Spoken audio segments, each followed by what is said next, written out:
Millionaire CEO turns pale when doctor quits his 300 million treatment, until a 7-year-old girl does something that breaks his heart. Before we share this sorrowful tale of solitude and pain, tell us where you're watching from and subscribe for more heartfelt stories. The sterile white walls of Manhattan General Hospital seemed to close in around Marcus Wellington as he stared at the medical report in his trembling hands. The numbers blurred through his tears. Stage 4 pancreatic cancer. 6 months to live, maximum. At 42, the tech billionaire who had built an empire from nothing was facing his greatest defeat. His breathing was labored, each inhale a reminder of the disease consuming him from within. "Mr. Wellington," Dr. Harrison's voice cut through his thoughts like a blade. The oncologist's usually confident demeanor had cracked, revealing the helplessness beneath. "I'm afraid I have to be honest with you. The experimental treatment we discussed, it's not working. Despite the $300 million invested in research, your condition has deteriorated beyond what we initially hoped." Marcus felt his world crumble. The man who had conquered Silicon Valley, who had never accepted defeat in boardrooms across the globe, was now powerless against his own body. His hands shook as he set down the report, his usually commanding presence reduced to that of a frightened child. The irony wasn't lost on him. He had spent decades building an empire worth $50 billion, yet all that wealth couldn't buy him the one thing he desperately needed: time. "So that's it?" Marcus whispered, his voice barely audible above the steady beep of medical equipment. $300 million, the best doctors in the world, teams of researchers working around the clock, and you're telling me there's nothing more you can do? Doctor. Harrison's face was etched with genuine sorrow. In his 30 years of practice, he had delivered countless devastating diagnoses, but this case had haunted him for months. Marcus Wellington wasn't just another patient. He was a man who had revolutionized technology, created jobs for millions, and donated billions to charitable causes. "I'm sorry, Marcus. Sometimes medicine has its limitations. We've exhausted every possible option. The cancer has spread too aggressively to your liver, lungs, and lymph nodes. I recommend you spend your remaining time with loved ones, making peace with—" "Get out!" Marcus interrupted, his voice breaking with a mixture of rage and despair. "Just get out. Leave me alone." Dr. Harrison hesitated at the door, his hand on the handle. "Marcus, I know this is devastating, but you don't have to face this alone. There are support groups, counselors who specialize in helping patients cope with terminal diagnoses. Your business partner, David, has been calling constantly." "I said get out!" Marcus roared, finding strength he didn't know he still possessed. "I don't want to see anyone. I don't want to talk about my business or my legacy. I just want to be left alone to die in peace." The door closed with a soft click, leaving Marcus alone with his demons. The silence was deafening, broken only by the rhythmic hum of machines monitoring his failing body. Outside his window, the city that had made him rich continued its relentless pace. Millions of people pursuing their dreams, oblivious to his suffering. The view from the 42nd floor showed the financial district where his company's headquarters stood like a monument to his ambition. His phone buzzed incessantly on the bedside table, calls from board members, investors, business partners, and journalists who had somehow gotten wind of his condition. Marcus stared at the device with disgust. He had built his entire adult life around being indispensable, believing that constant availability and relentless work were the keys to success. Now, faced with mortality, he realized how empty that existence had been. As night fell over Manhattan, Marcus sat in darkness, consumed by regret and fear. He thought about his childhood in Detroit, where his single mother had worked 3 jobs after his father abandoned them. She had died of cancer when he was 25, working until the very end to pay for treatments she couldn't afford. The bitter irony wasn't lost on him. All his billions couldn't save him from the same disease that had claimed his mother. Little did he know that his life was about to change forever through the heart of a homeless 7-year-old girl. 7-year-old Emma Martinez sat huddled in the cardboard shelter she had carefully constructed behind Manhattan General Hospital's loading dock, her small body shivering against the October cold that seemed to penetrate her very bones. Her clothes were a patchwork of donations from various shelters, a faded pink sweater with holes in the elbows, jeans that were too big and held up with a piece of rope, and sneakers that had seen better days. Despite her circumstances, her bright blue eyes held a wisdom and resilience that seemed impossible for someone so young. Emma had been living on the streets for 3 months now, ever since the Riverside foster home had given up on her behavioral problems and disturbing abilities. The social workers had tried 4 different placements over the past 2 years, but none had worked out. The problem wasn't that Emma was difficult or rebellious, quite the opposite. She was unnaturally empathetic, able to sense the emotions and physical pain of everyone around her with an intensity that left her overwhelmed and exhausted. The first signs of her extraordinary gift had appeared when she was 4 years old. She would cry inconsolably whenever someone nearby was hurt or sad, even when there was no visible reason for distress. Teachers at her preschool thought she was overly sensitive, but as the incidents escalated, it became clear that something unusual was happening. Emma could predict when classmates were about to fall ill. She knew when adults were lying about being fine, and she had an uncanny ability to comfort people in distress. By the time she entered the foster care system at age 5, following the death of her grandmother who had raised her, Emma's abilities had become more pronounced and more disturbing to those around her. Foster parents complained that she would have nightmares about strangers' pain, that she would refuse to leave the house when she sensed too much sadness in the neighborhood, and that she would sometimes place her hands on sick or injured people and claim she was helping the hurt go away. The breaking point had come at the Riverside foster home when Emma had correctly predicted that Mrs. Patterson, the foster mother, was developing pneumonia 3 days before any symptoms appeared. When Emma had insisted on staying close to her and placing her small hands on Mrs. Patterson's chest, claiming she could feel the bad stuff in her lungs, the woman had become frightened and convinced that Emma was either psychologically disturbed or involved in something supernatural.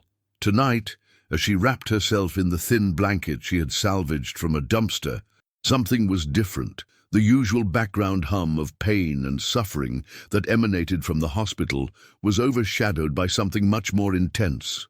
In room 2847, somewhere high above her makeshift shelter, she could feel a pain so consuming, so profound, that it took her breath away. It wasn't just physical suffering, though that was certainly present, but an emotional agony that spoke of complete despair and utter loneliness. Emma had learned to build mental barriers against the constant barrage of pain she sensed from the hospital. Otherwise, she would be overwhelmed by the suffering of hundreds of patients, unable to function or even sleep. But this pain was different. It cut through her defenses like a knife, calling to her with an urgency she had never experienced before. Someone up there was dying, not just physically, but emotionally.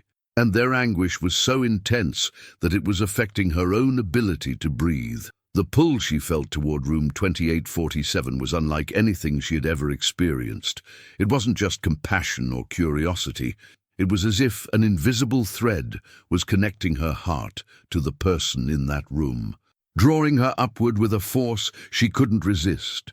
Emma had learned to trust these feelings. They had saved her life more than once on the streets, warning her away from dangerous people or leading her to sources of food and shelter.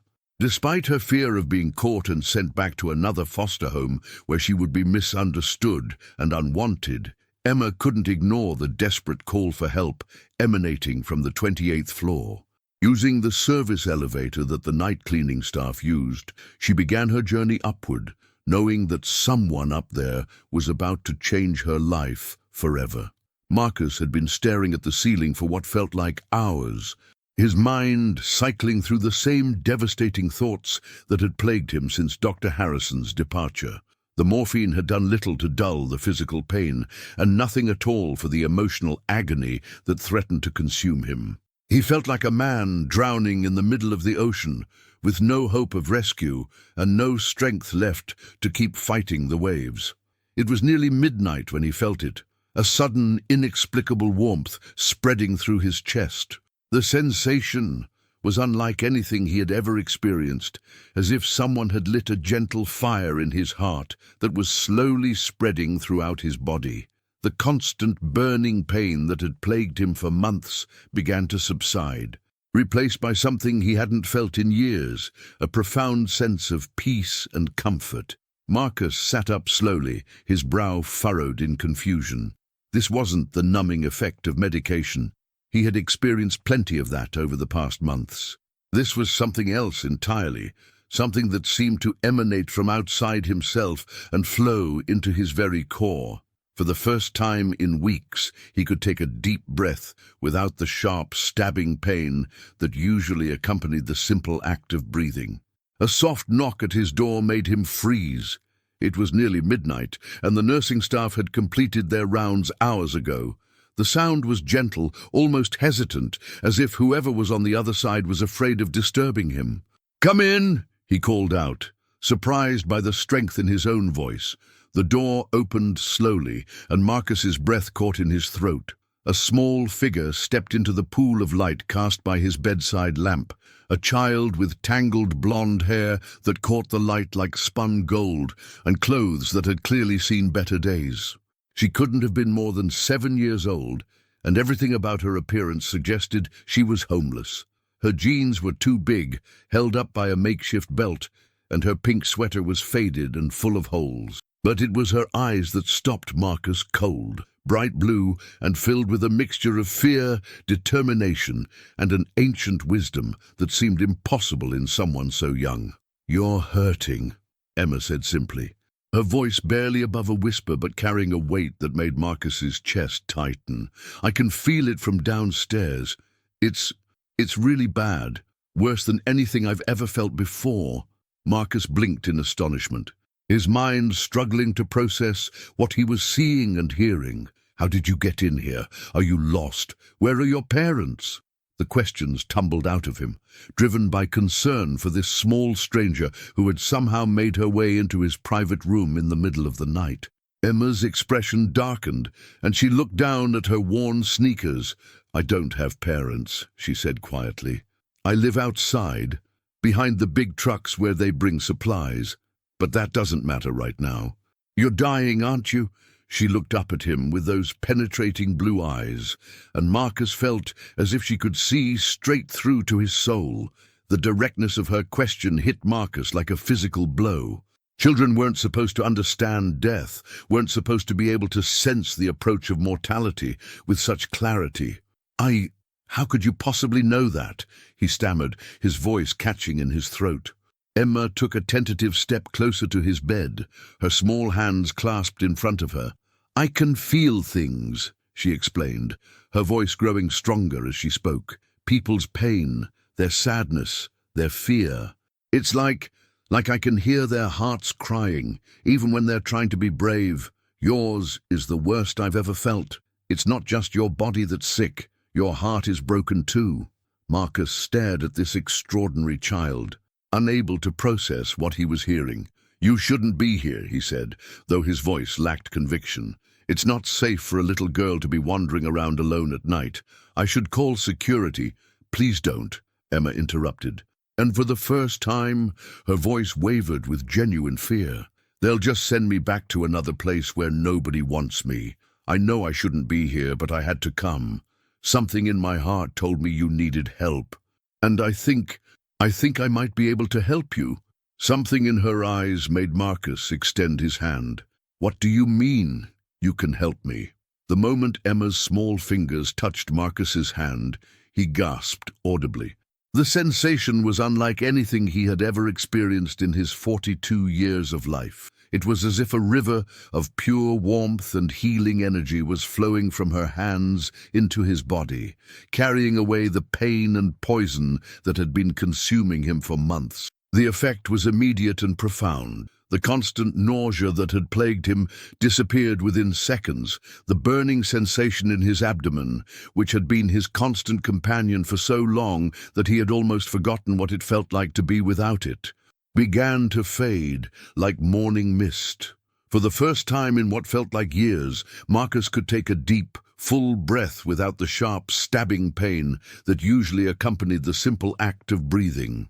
"What are you doing to me?" Marcus whispered, his voice filled with awe and disbelief. He could feel his body responding to her touch in ways that defied every law of medicine and science he had ever learned. The weakness that had confined him to bed for weeks was lifting, replaced by an energy and vitality he thought he would never experience again. Emma's face was serene and focused, but Marcus could see the effort it was costing her. Beads of sweat had appeared on her forehead, despite the cool temperature of the room, and her breathing had become slightly labored. She seemed to be channeling something from deep within herself, drawing upon reserves of strength that shouldn't have existed in someone so young and malnourished. "I'm taking some of the bad stuff away," Emma explained simply, her voice soft but steady. "It doesn't hurt me the same way it hurts you. It's like I can absorb it and break it down so it can't hurt anyone anymore. I've always been able to do this, but nobody ever believed me when I tried to explain it." Marcus watched in amazement as color returned to his pale complexion. The grayish pallor that had marked him as a dying man was being replaced by a healthy flush that he hadn't seen in his mirror for months. His hands, which had been shaking from weakness and medication, were growing steady and strong. But what struck him most profoundly was the sacrifice this child was making. He could see that helping him was depleting her own energy reserves, that she was literally taking his suffering into herself and transforming it through some process he couldn't begin to understand. "Stop," he said suddenly, trying to pull his hand away from her healing touch.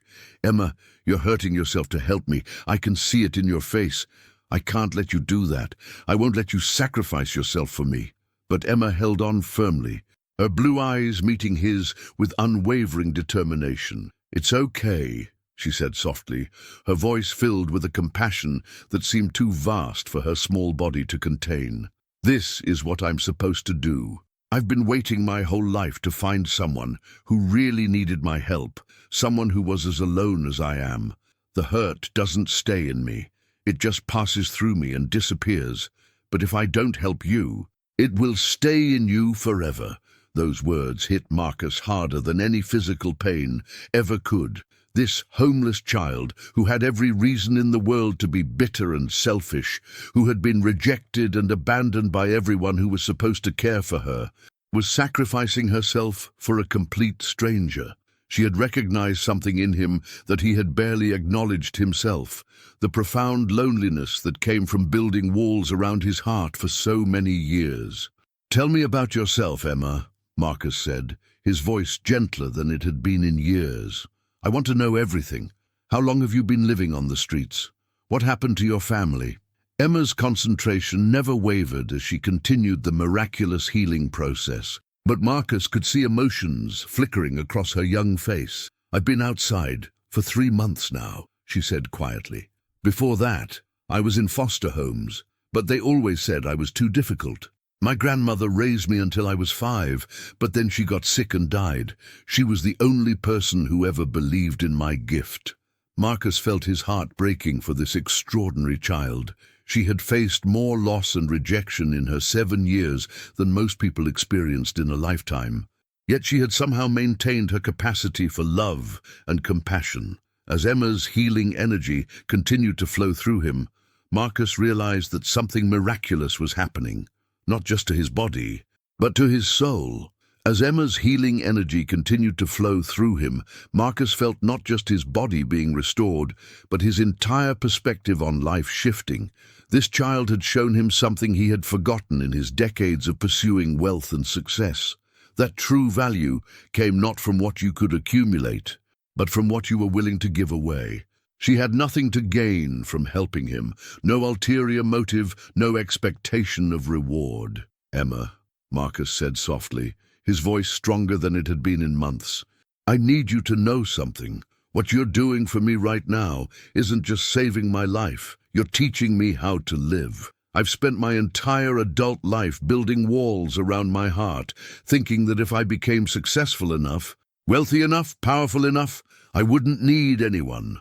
Emma's eyes remained focused on their joined hands, but Marcus could see tears beginning to flow down her cheeks. "You weren't living wrong," she said quietly. "You were just living scared. I can feel it in you. You've been hurt before when you were young. Someone important left you, and you decided it was safer to never let anyone get close again." Marcus was stunned by her insight. How could this child, who had known him for less than an hour, understand him so completely? "How did you know that?" he whispered. "When I touch someone and help them heal, I can feel their whole heart," Emma explained. "Not just the physical pain, but the emotional hurt too. You lost someone very important when you were about my age, someone who was supposed to take care of you, but they left instead. And it hurt so much that you promised yourself you would never need anyone again." Marcus felt tears streaming down his face as memories he had buried for decades came flooding back. "My father," he admitted, his voice breaking. "He left when I was 8, just packed his bags one morning and walked away, said he couldn't handle the responsibility of a family anymore. My mother worked herself to death trying to take care of us both." "That's why you became so successful," Emma said with wisdom far beyond her years. "You wanted to prove that you didn't need him, that you could take care of yourself better than he ever could. But being strong doesn't mean being alone, Mr. Marcus." The fact that she had somehow intuited his name, though he was certain he hadn't introduced himself, was just another indication of the extraordinary nature of her gift. "How do you know my name?" he asked. Emma smiled through her tears. "It's written in your heart, just like your hurt is. Names are important. They're part of who we are. Mine is Emma Rose Martinez. My grandmother chose Rose for my middle name because she said I would bring beauty into the world, even when everything around me seemed dark." "Emma Rose," Marcus repeated, tasting the name on his tongue. "Your grandmother was right. You are bringing beauty into the world, more than you could possibly know." The transformation happening in Marcus's body was undeniable. He could feel his organs healing, his immune system strengthening, his energy returning.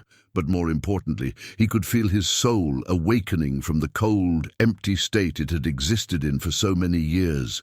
"Emma," Marcus said, his voice filled with emotion, "I want to ask you something, and I need you to think about it carefully before you answer.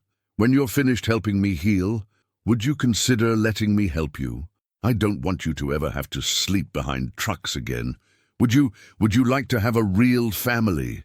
Emma's eyes widened with hope and disbelief that broke Marcus's heart.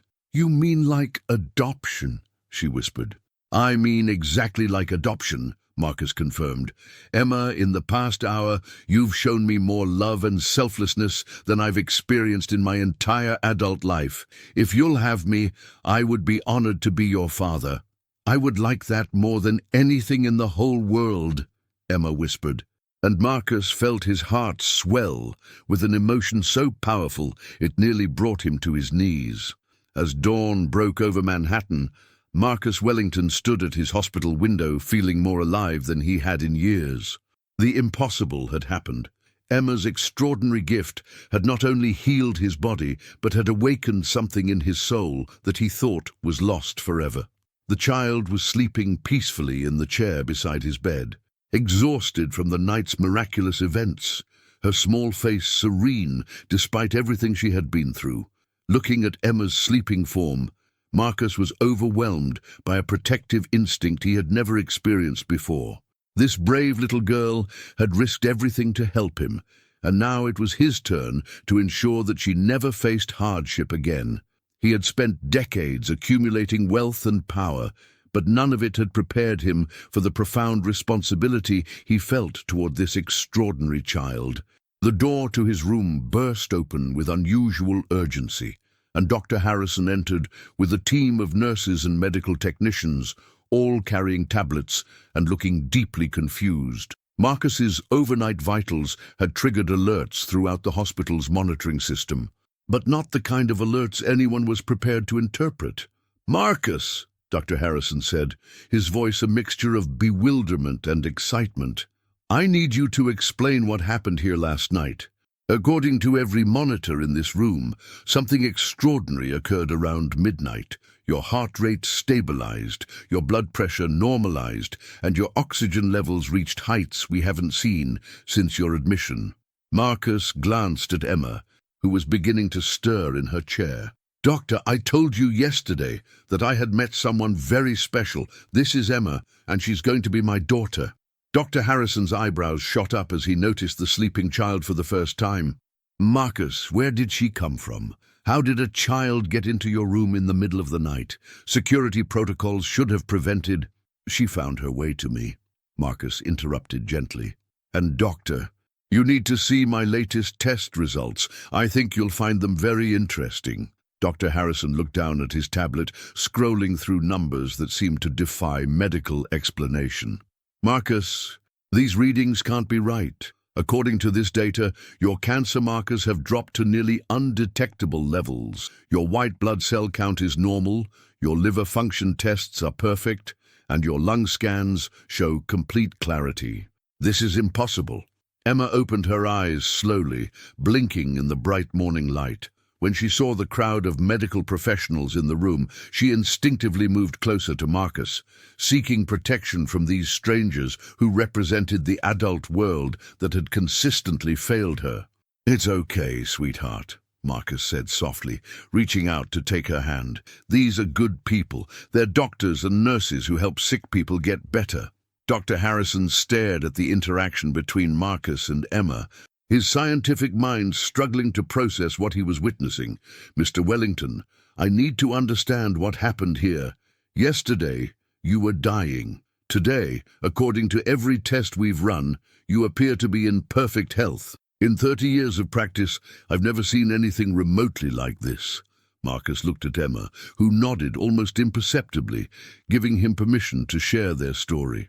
"Doctor, what would you say if I told you that this 7-year-old girl has a gift that goes beyond medical explanation? That she was able to heal me through methods that your science can't measure or understand?" Dr. Harrison's expression grew skeptical, but before he could respond, Emma spoke up. "Doctor, may I ask you something? Do you have any pain in your back, right around here?" She pointed to a specific spot on her own lower back. Dr. Harrison looked startled. "As a matter of fact, I do. I've had chronic back pain for years from a herniated disc." "How could you possibly know that?" Emma stood up and walked toward him, her movements graceful despite her obvious fatigue. "I can feel it when people hurt. Would you like me to make it better?" "Doctor." Harrison extended his hand tentatively, and Emma gently placed her small palms around it. Within seconds, his expression changed from skepticism to amazement. "The pain," he whispered, "it's actually diminishing. How is this possible?" As the medical staff watched in stunned silence, Dr. Harrison's chronic back pain began to fade away completely. "This is unprecedented," he murmured. "The pain is completely gone." Marcus stepped forward, placing a protective hand on Emma's shoulder. "Doctor, Emma has been living on the streets because no one believed in her gift. I want to adopt her, and I need your help to make sure the process goes smoothly." "Doctor." Harrison nodded, still amazed by what he'd experienced. "Mr. Wellington, if you're serious about adoption, I'll do everything I can to help. This child is extraordinary, and she belongs with someone who understands and appreciates her gift." Emma looked up at Marcus with pure love and trust. "Are we really going to be a family, Daddy?" "Forever and always," Marcus promised, and he knew that his real life was just beginning. 3 weeks later, Marcus stood in the marble foyer of his Fifth Avenue penthouse, watching Emma explore her new home with wide-eyed wonder. The child who'd been sleeping on cardboard just weeks ago now had access to luxury beyond most people's dreams, yet she seemed more interested in the warm feeling of safety than the expensive surroundings that would have impressed any other child her age. "This is really where I'm going to live?" Emma asked, her small voice echoing in the spacious room. She ran her fingers along the smooth marble walls, still unable to believe that someone actually wanted her to stay forever. The penthouse spanned the entire top floor of the building, with floor-to-ceiling windows offering breathtaking views of Manhattan's skyline and Central Park beyond. "This is your home, sweetheart," Marcus confirmed, kneeling down to her level so they could be eye to eye. "Every room, every corner, it all belongs to you now. You never have to worry about being cold or hungry or unwanted again. This is where you belong, where you'll always be safe and loved." The adoption process had moved with unprecedented speed, thanks to Marcus's team of the country's best lawyers and Dr. Harrison's compelling testimony about Emma's extraordinary gift. Social services had initially been skeptical about a billionaire suddenly wanting to adopt a homeless child, questioning his motives and emotional state following his miraculous recovery. But the genuine love between Marcus and Emma was undeniable, radiating from every interaction they had together. "Can I see my room again?" Emma asked shyly, her blue eyes sparkling with excitement that she was still learning to express freely. Marcus had hired the most renowned interior designers in the city to create a bedroom that was every little girl's dream. A princess-themed sanctuary, complete with a white canopy bed draped in soft pink curtains, built-in bookshelves filled with age-appropriate literature, and a dedicated play area with toys she had only seen in store windows before. But what Emma loved most was the enormous window that overlooked Central Park, where she could watch other children playing on swings and slides, families having picnics, and people walking dogs along winding pathways. It gave her a sense of connection to the world, while feeling completely secure in her new home. The window seat was cushioned with soft pillows where she could curl up and read or simply observe life happening below. As they walked through the penthouse, Marcus marveled at how dramatically his priorities had changed in such a short time. Just a month ago, his biggest concerns had been quarterly earnings reports, board meetings, and market fluctuations. His days had been consumed with conference calls, strategic planning sessions, and the relentless pursuit of greater wealth and influence. Now, his entire world revolved around making sure Emma felt loved, secure, and genuinely wanted for the first time in her young life. He had already informed his company's board of directors that he would be taking a significant step back from daily operations to focus on being the father Emma deserved. His vice president, David Chen, would handle most of the day-to-day responsibilities, while Marcus remained available for major decisions. The business world had been shocked by his announcement, but Marcus had never been more certain of any decision in his life. "Daddy," Emma said suddenly, using the title that still made Marcus's heart skip a beat every single time she said it. "What happens when people find out about my gift? Will they try to take me away from you? Will they say I'm too strange to have a normal family?" Marcus stopped walking and pulled Emma into a gentle embrace, feeling the familiar protective instinct that had become the driving force of his existence. "No one will ever take you away from me, Emma. I promise you that, with every fiber of my being. Your gift is something beautiful and rare, but it's also something that belongs entirely to you. You get to decide when and how to use it, and no one else has any say in that decision. But what if sick people find out and they all want me to help them?" Emma's voice was filled with worry that seemed far too heavy for a 7-year-old to carry. "What if there are thousands of them, and they're all suffering, and I can't help everyone? What if I disappoint them? What if they get angry with me for not being able to save everyone?" Marcus felt his heart break at the weight this extraordinary child was already carrying on her small shoulders. "Emma, listen to me very carefully. You are not responsible for healing the entire world. That's not your job, and it's not fair for anyone to expect that of you. Your gift is precious, but you are not obligated to use it for everyone who asks.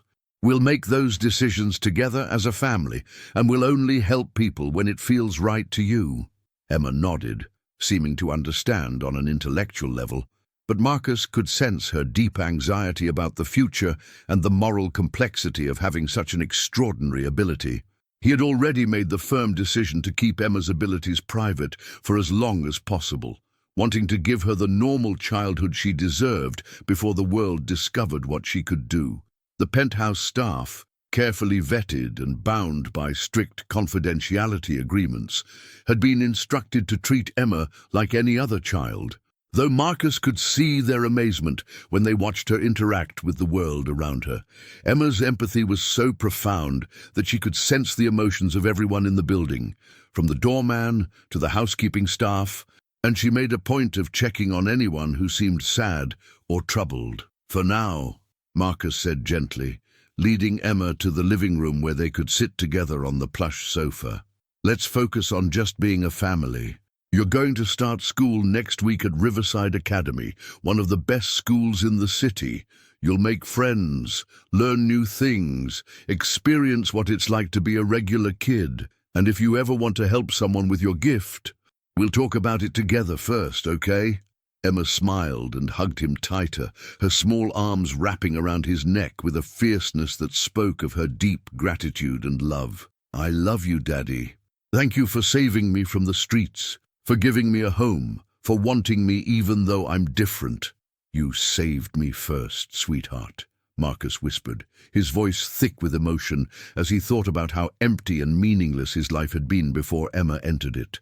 "You saved me first, and you gave my life a purpose I never knew I was missing." That evening, as Marcus tucked Emma into her magnificent new bed surrounded by stuffed animals and books, he realized that his journey from dying billionaire to devoted father was just the beginning of the most important and meaningful adventure of his life. Looking at Emma's peaceful face as she drifted off to sleep, he knew that every challenge they would face together would be worth it for moments like these. 6 months had passed since Emma had become the center of Marcus's universe, and the transformation in both of them was nothing short of remarkable. Emma had blossomed from a frightened, homeless child into a confident, joyful little girl who no longer flinched when adults spoke to her or looked around nervously for escape routes. She attended the prestigious Riverside Academy, where her teachers were consistently amazed by her emotional intelligence, her intuitive understanding of others, and her natural compassion for every classmate who crossed her path. Marcus had discovered depths of joy he never knew existed in being present for every milestone, no matter how small. Emma's first A+ on a spelling test had made him prouder than any billion-dollar acquisition. Her excitement over losing her first tooth and carefully placing it under her pillow for the tooth fairy had moved him to tears. Watching her learn to ride a bicycle in Central Park, seeing her face light up with pure delight as she finally found her balance, had been more thrilling than any successful product launch or stock market triumph. He had completely restructured his business empire to allow him to be home every day when Emma returned from school, eager to hear about her adventures and help with homework assignments that seemed far more important than any corporate merger. The Wellington tech empire now ran largely without his constant oversight, managed by capable executives while Marcus focused on being the father Emma needed and deserved. But today brought an unexpected challenge that would test the carefully constructed normalcy they had built together. Mr. Wellington, Emma's teacher, Mrs. Jennifer Anderson, said during their scheduled parent conference, her usually calm demeanor showing signs of stress and confusion, "I need to discuss something quite unusual that happened in class today."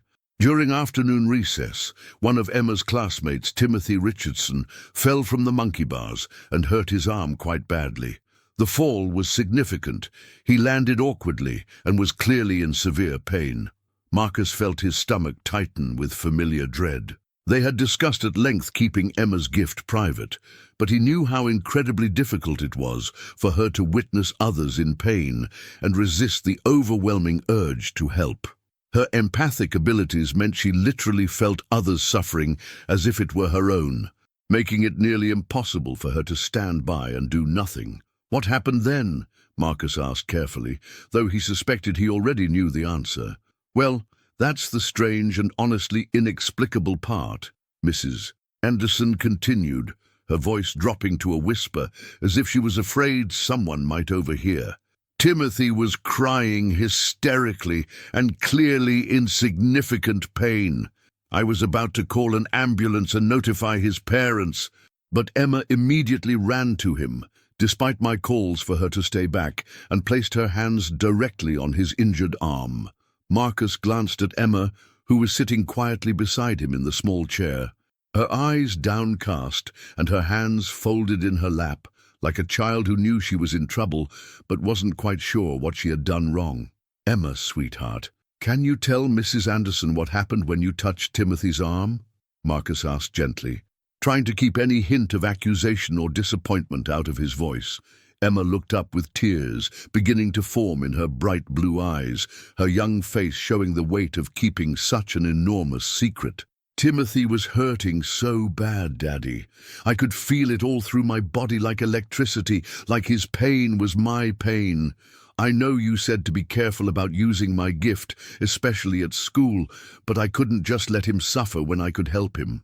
It would have been like letting someone drown when I knew how to swim." Mrs. Anderson's expression shifted from confusion to something approaching awe as she processed what she was hearing. "Mr. Wellington, I don't understand what's happening here. The other children are calling it a miracle, and honestly, I don't have any other explanation. Timothy was clearly injured. We all saw the fall, heard the impact, but after Emma touched his arm for just a few minutes, he stopped crying completely and said the pain was gone. When our school nurse, Mrs. Patterson, examined him thoroughly, there was no sign of injury at all. No swelling, no bruising, no tenderness. It was as if the fall had never happened." Marcus took a deep breath, knowing this moment of revelation would come eventually, despite all their careful planning.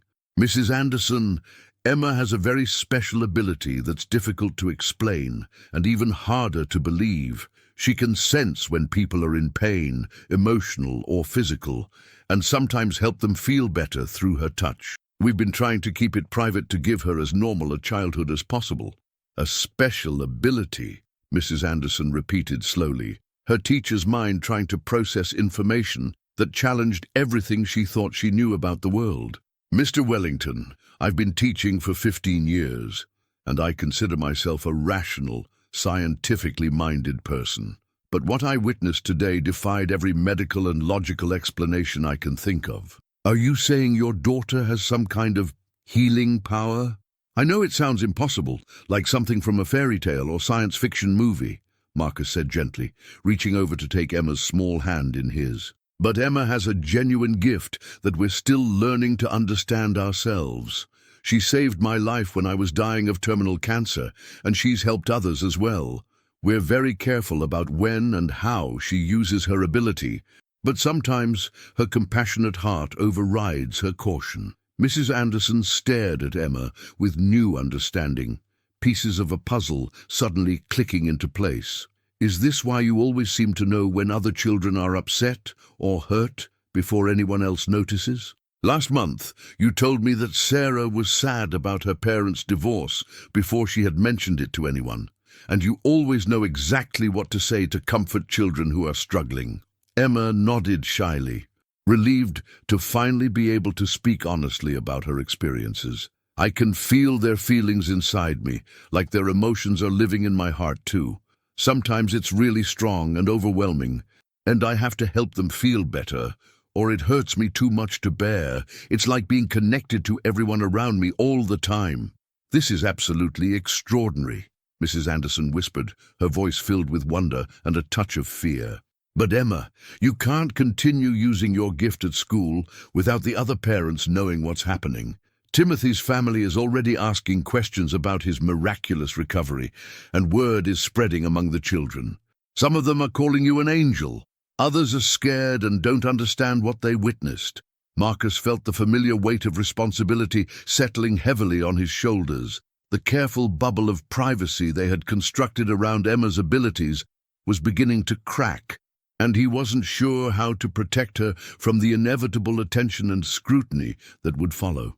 "What do you recommend we do, Mrs. Anderson? How do we handle this situation in a way that protects Emma while being honest with the other families?" "I think," Mrs.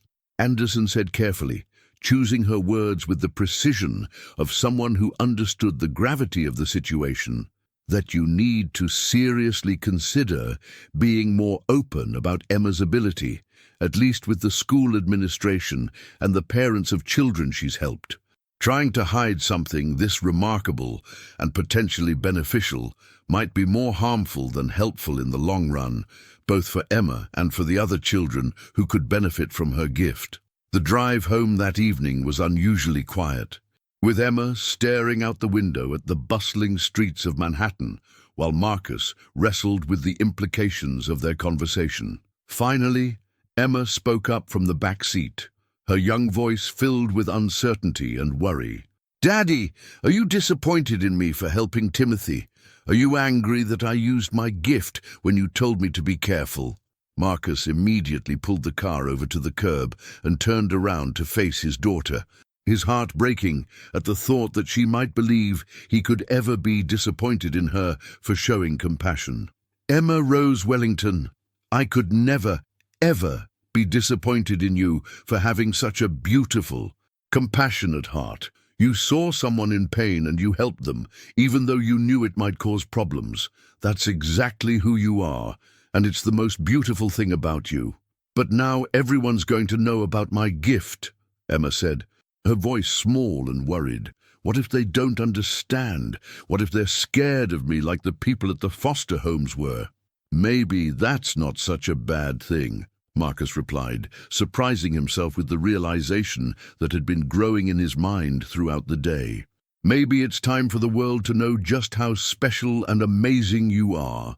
Maybe it's time to stop hiding the light that makes you who you are." The story broke 3 days later when Timothy's parents contacted a local news station about their son's miraculous healing at school. Within hours, reporters were camped outside Riverside Academy and Marcus's penthouse, all desperate to interview the miracle girl who could heal with a touch. Marcus stood at his living room window, watching the crowd of journalists and curiosity seekers gathering on the sidewalk below. Emma sat curled up on the couch behind him, looking small and frightened by all the attention. "I don't want to be famous, Daddy," Emma said quietly. "I just want to help people when they're hurting. I don't want everyone staring at me and asking me questions." Marcus turned away from the window and sat beside Emma, pulling her close. "I know, sweetheart, this isn't what we wanted either. But sometimes life doesn't give us a choice about when our secrets come out."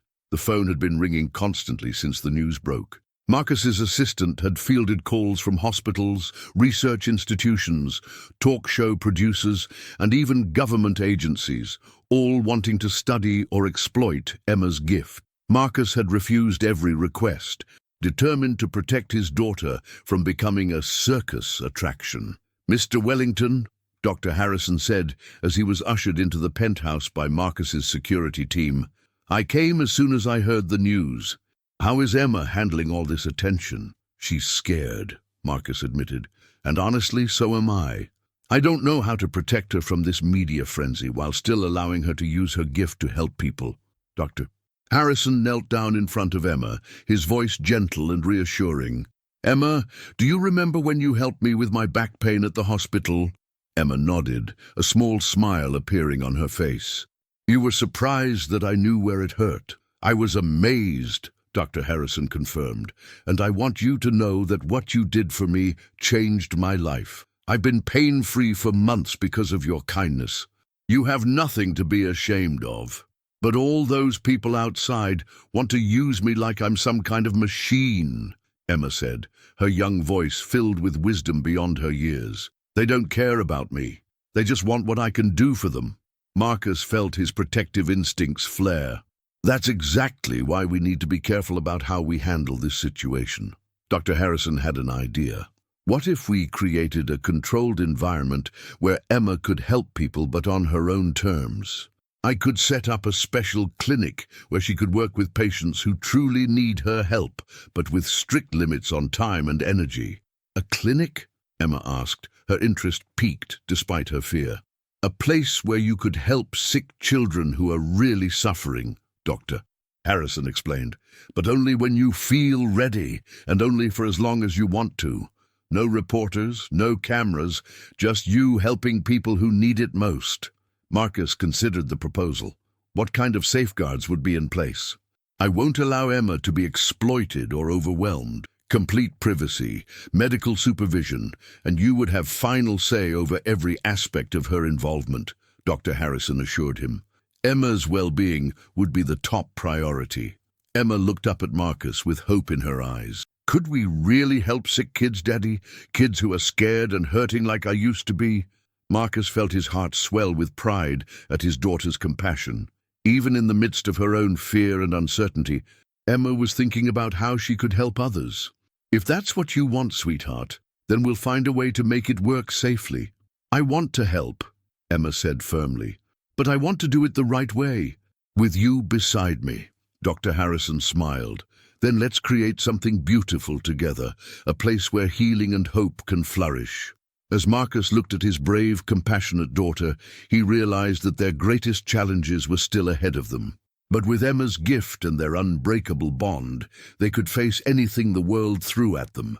2 months later, the Emma Rose Healing Center opened quietly in a renovated wing of Manhattan General Hospital. Unlike the media circus that had surrounded the initial revelation of Emma's gift, the center operated with strict privacy protocols designed to protect both Emma and the families she helped. Marcus stood in the specially designed treatment room, watching Emma work with 7-year-old Michael, a boy with leukemia whose parents had traveled from Chicago after hearing about Emma's abilities through word of mouth among desperate families. "It's going to be okay," Emma whispered to Michael as she gently placed her hands on his frail arms. "I can feel where the hurt is, and I'm going to help make it better." Michael's mother, Sarah, watched with tears streaming down her face as color began to return to her son's pale cheeks. The boy had been undergoing chemotherapy for 8 months with little improvement, and his doctors had started discussing end-of-life care. This visit to Emma was their last hope. "I can feel it working," Michael said softly, his voice stronger than it had been in weeks. "The tired feeling is going away." Emma's face was serene but focused, and Marcus could see the familiar signs of her channeling healing energy. Over the past months, they had learned to monitor her carefully, ensuring she never pushed herself beyond her limits. Dr. Harrison had established strict protocols. Emma could work with no more than 3 patients per day, with mandatory rest periods between sessions. "How does it feel, sweetheart?" Marcus asked Michael gently. "Like warm sunshine is filling me up from the inside," Michael replied, his eyes bright with wonder. "Is this what it feels like to not be sick?" Emma smiled, her healing touch never wavering. "That's exactly what it feels like. Your body remembers how to be strong and healthy. I'm just reminding it." After 30 minutes, Emma slowly withdrew her hands, looking tired but satisfied. "The bad cells are going away," she told Michael's parents. "But it might take a few more sessions to make sure they're all gone." Dr. Harrison immediately began his post-treatment examination of Michael, checking vital signs and drawing blood for analysis. "We'll have complete lab results within a few hours," he told Sarah, "but his preliminary indicators are remarkable." As Sarah hugged her son, who was sitting up straighter than he had in months, she turned to Emma with gratitude that transcended words. "How can I ever thank you for giving me back my little boy?" Emma's response was simple but profound. "You don't have to thank me. This is what I'm supposed to do. We're supposed to take care of each other." Later that evening, as Marcus tucked Emma into bed, she seemed unusually thoughtful. "Daddy, today I helped Michael, but there are thousands of kids out there who are sick and scared. How do I choose who to help when I can't help everyone?" Marcus had been dreading this question, knowing that Emma's compassionate heart would eventually be overwhelmed by the magnitude of human suffering in the world. "Emma, you can't save everyone, and that's not your responsibility. What you can do is help the people who come into your life, one person at a time." "But what if I could do more?" Emma asked. "What if I could teach other people how to heal like I do?" Marcus felt his breath catch. "What do you mean, teach others? When I'm healing someone, I can feel their body learning how to fix itself," Emma explained. Maybe if I could show doctors how that feels, they could learn to help their patients in new ways. The idea was revolutionary, not just Emma healing individuals, but potentially teaching the medical community new approaches to treatment. That's a beautiful thought, sweetheart, Marcus said carefully, but let's focus on helping one person at a time for now. Emma nodded and closed her eyes. But Marcus could see her mind was still working. His daughter was growing and evolving, and her understanding of her gift was becoming more sophisticated. He realized that their journey together was far from over. In many ways, it was just beginning.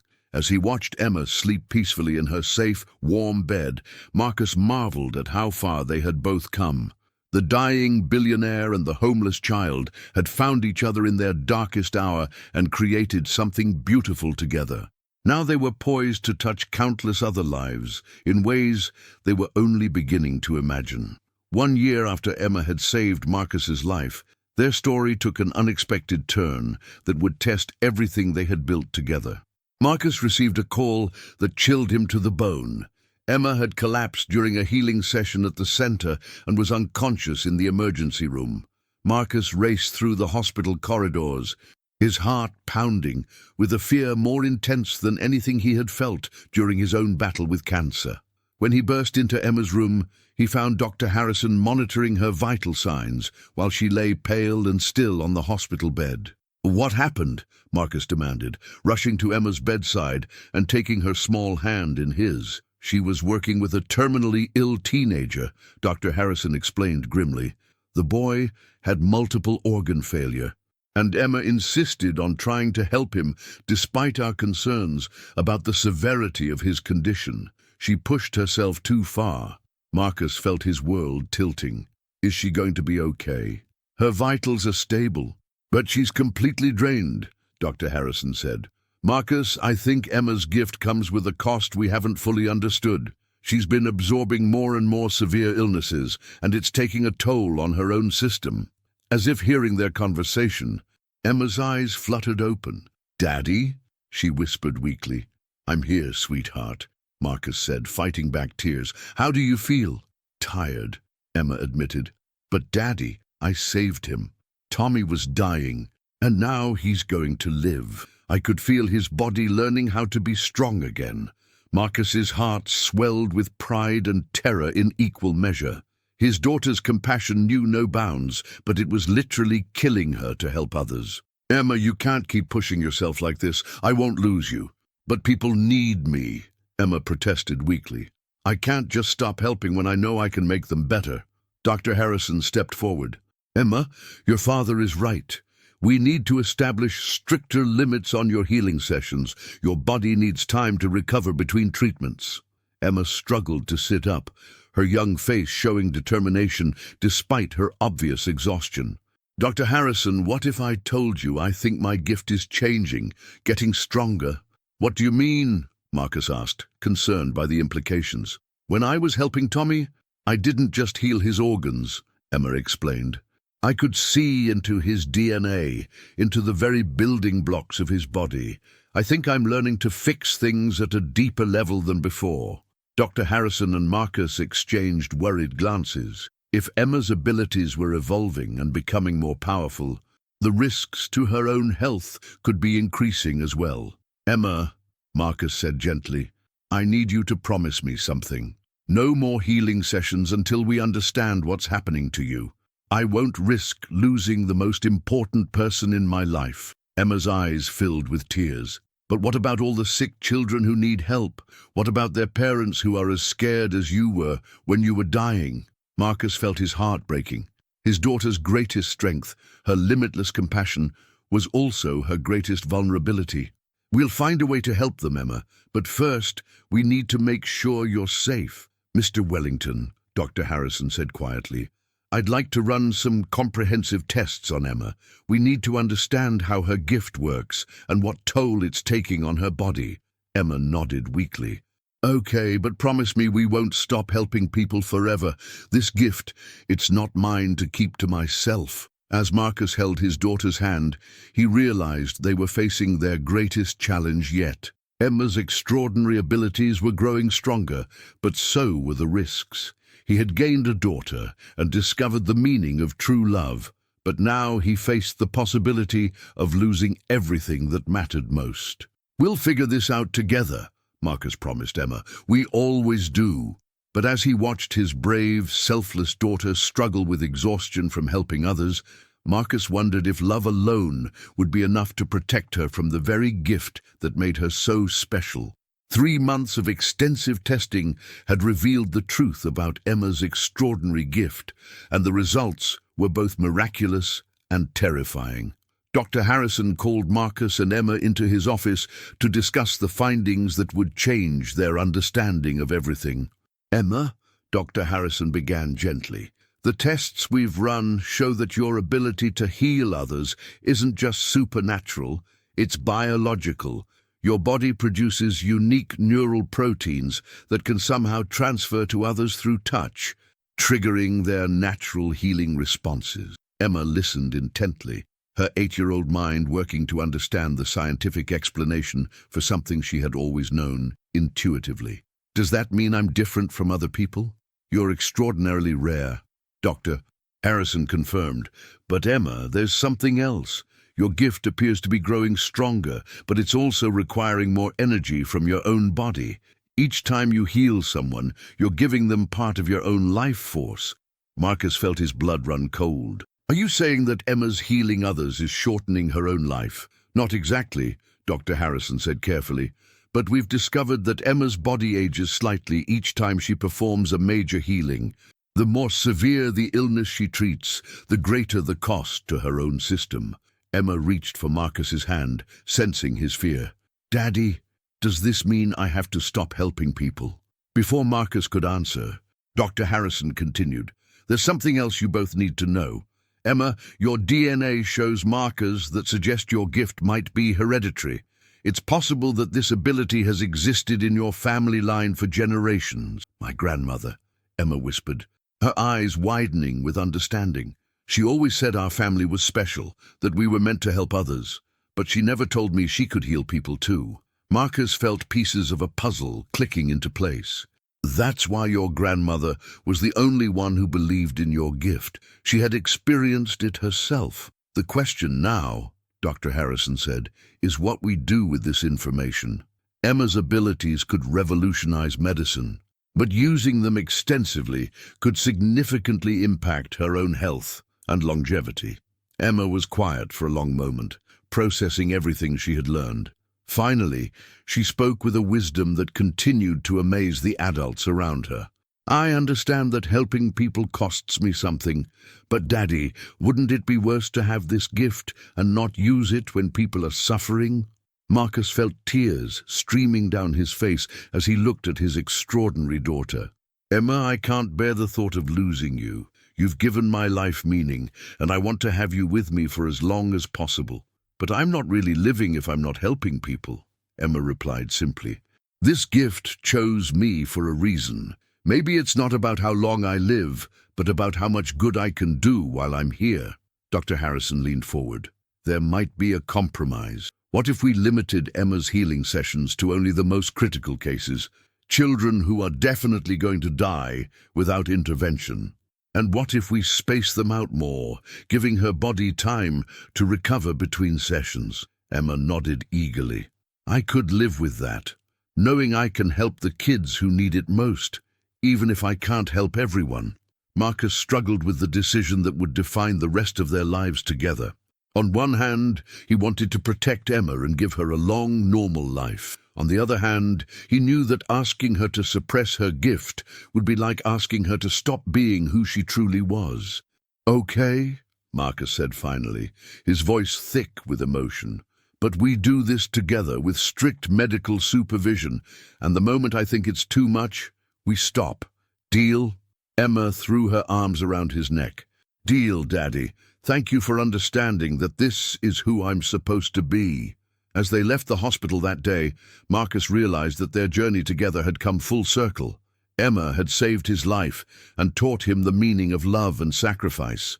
Now he had to find the courage to let her use her gift, even knowing it might mean having less time with her. Walking hand in hand through Central Park, where they had shared so many happy moments over the past year, Marcus looked down at his remarkable daughter and felt his heart swell with pride and love. Whatever challenges lay ahead, they would face them together. A father and daughter united by an extraordinary bond that had already changed both their lives forever. The future was uncertain, but one thing was clear. Emma Rose Wellington would continue to bring healing and hope to the world, one life at a time, with her father's love and support every step of the way. Their story was far from over. It was just beginning a new, even more meaningful chapter.